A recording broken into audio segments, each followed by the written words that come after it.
the expression compassion fatigue. Yeah. I mean, it's really serious. And I don't think it's ever really discussed. I think that a lot of times, as a caregiver, not me personally, but those who have been significant caregivers along the way and are right now, or watching what we're doing right now, they may experience compassion fatigue. And I don't know if they're comfortable expressing it, or they have coping mechanisms to deal with it, or they have resources to deal with it. What would you recommend? What are your ways, besides just identifying that they're suffering from some compassion fatigue? How would you define it, and how would you move on from it?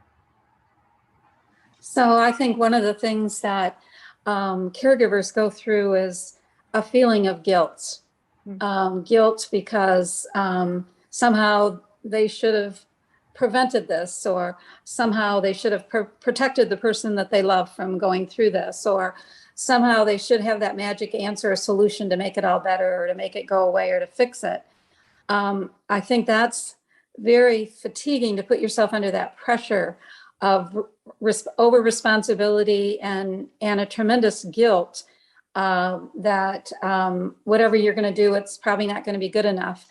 So it kind of prevents you from saying, that trusting that the person with cancer will hopefully get support, and give yourself space to continue with your life outside of cancer. So cancer can never be your life.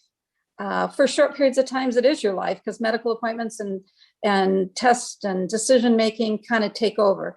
But as soon as we can, to get to some level of a more normal routine where it's part of your life, but it's not your whole life, where you get back to doing some of the self-care things you normally would do, and let go of that guilt.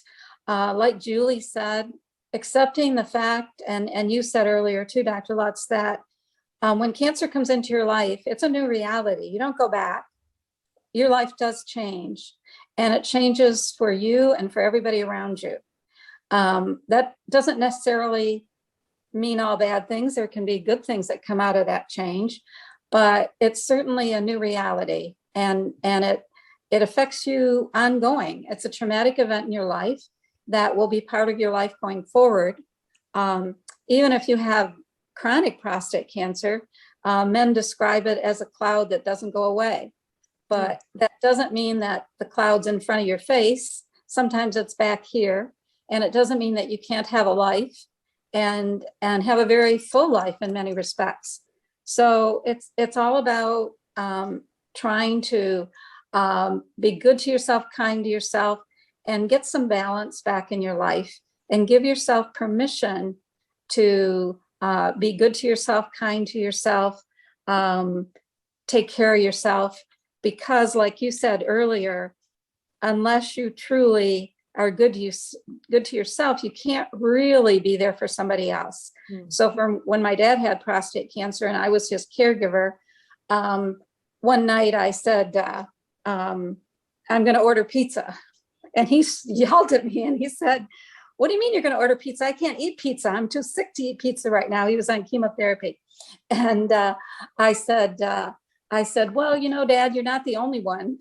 And I have to eat pizza, but I'll fix whatever you want, but I have to eat pizza."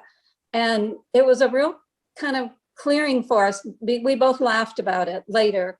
And he said, "Oh, of course, you have to do things for you, and you can't just be taking care of me and thinking of me. And I don't want you to do that anyway. I want you to have a full life too." And so it's kind of that working that out together as a couple and talking about it. Sometimes it's helpful to have another person, a therapist or somebody, a counselor, help us negotiate that so we can establish those boundaries, come to a level of acceptance, and still have as full a life as we can, no matter what the circumstance. So what was it like when he told you he had prostate cancer? And was he comfortable telling you the diagnosis, or was he really kind of hedgy on it and really uncomfortable? So he was actually pretty open, because we have a lot of cancer in our family. So my sister had cancer at 38. And she was kind of the leader and kind of taught us all how to deal with it. So he was actually pretty open about it, but not necessarily at first open about all the emotions, the losses, some of his worries about incontinence, sexual functioning. He did open up about all of those things. It was harder for him to begin to open up with my mom about it. He was very worried about that. When they finally did, it was great. We had some great conversations together as a family about it. So it took a while for him to get really comfortable with it and talk more about it. He was a great role model because he talked openly and he cried, like got angry, got frustrated. But he also had this tremendous sense of humor and tremendous love of life. And every step of the way, he found something. Like he got to a point, because he did have chronic cancer, he got to a point where he couldn't do all the physical things he used to do. And I said, so maybe you could sit in the chair and teach me how to do them. He liked to fix projects and do all these things outside. So, which I knew how to do none of that. So actually he taught me all kinds of things during that period of time that I still know how to do today. And he had to change his role from doing it to teaching me how to do it. So it's kind of adjusting every step of the way of how can we find new purpose and meaning in our lives? Because purpose and meaning is really important, regardless of where we're at. Amen. I think that your personal story is what made you a better person in dealing with other people. And No question. I just, I'm listening to this, and we've never had this discussion before. And listening to this is such a valuable story because, when you live through it personally and you can learn from that and share it with other patients, it's such a value. And I really appreciate that. Thank you.